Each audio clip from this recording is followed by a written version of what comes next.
Être femme, ce n'est pas une donnée naturelle. T'as vu comment c'est sexiste ? Les valeurs patriarcales oppressives qui régentent notre éducation. Qu'est-ce que c'est que le sexisme ? C'est le résultat d'une histoire. Tout le monde a sa définition du féminisme. On peut plus rien dire. Qu'est-ce que ça veut dire ? Salut, c'est Bettina Zorli. Je suis autrice spécialisée en études de genre et je tiens aussi le compte Instagram Je ne veux pas d'enfants. Aujourd'hui, Marine Pétroline m'a laissé le micro des Chroniques du sexisme ordinaire, le podcast qui débusque le sexisme dans les moindres recoins. Et aujourd'hui, on va se demander ce qu'est la cancel culture, une espèce de dérivé du wokisme, terme dont on a d'ailleurs parlé un peu plus tôt dans le podcast. Je te conseille d'aller écouter cet épisode avant ou alors juste après pour une compréhension encore plus complète. L'Express titre « La cancel culture, un phénomène qui inquiète ». Emmanuel Macron se dit concerné et inquiet face à certaines théories en sciences sociales totalement importées des États-Unis, parmi elles la fameuse cancel culture. Mais c'est quoi au juste alors ? Et surtout, qui ça inquiète et pourquoi ? Aussi appelée culture de l'annulation ou culture de la dénonciation, la cancel culture est le fait de dénoncer, de boycotter publiquement une organisation, une entreprise, un média ou encore une personnalité publique après que cette dernière ait tenu des propos ou mené des actions problématiques sur divers sujets. Cela peut être perçu comme du lynchage public ou dérivé en cyberharcèlement. Il s'agit en fait simplement d'une société civile qui a désormais voix au chapitre grâce aux réseaux sociaux et à leur pouvoir d'interpellation massive et dont la voix s'élève contre les vestiges d'un monde occidental encore imprégné de sexisme, de racisme, de grossophobie, de LGBTQIA+phobie, etc.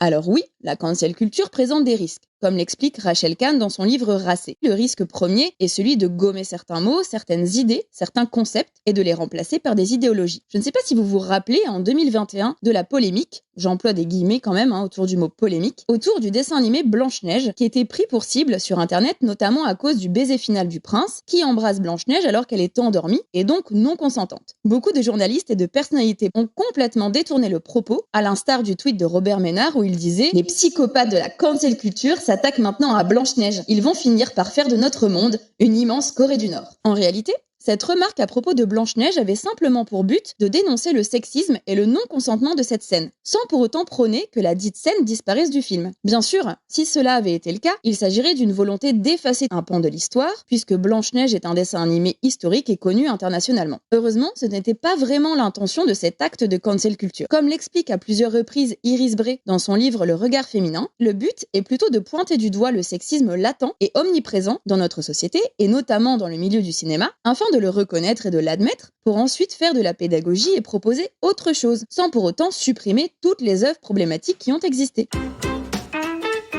Je suis en faveur du déboulonnage des statuts de dictateurs, d'esclavagistes ou de personnalités problématiques, mais pas pour les faire disparaître totalement. Par exemple, une de mes amies travaille au sein du musée de l'Afrique centrale à Bruxelles, qui a pendant longtemps permis de montrer la puissance de Léopold II, l'ancien roi belge qui était au pouvoir lors de la colonisation du Congo, et dont de nombreuses actions sont esclavagistes et racistes. Récemment, le musée a décidé d'entreprendre une réflexion décoloniale, qui est loin d'être parfaite, soyons clairs, mais qui a au moins le mérite d'exister. De nombreuses statues ont été déplacées à l'entrée du musée. L'entrée du musée a été modifiée, mais il existe une salle au sein de ce même musée où l'on peut avoir une idée du passé colonial de l'endroit, et c'est à mon sens très important pour comprendre les enjeux historiques liés à l'histoire coloniale de la Belgique. Ainsi, je suis clairement en faveur du déboulonnage des statues, mais seulement si elles s'accompagnent de pédagogie. Faire disparaître des pans entiers de l'histoire, c'est à mon sens prendre le risque d'oublier les horreurs commises par des hommes, et peut-être prendre aussi le risque que ces horreurs se répètent.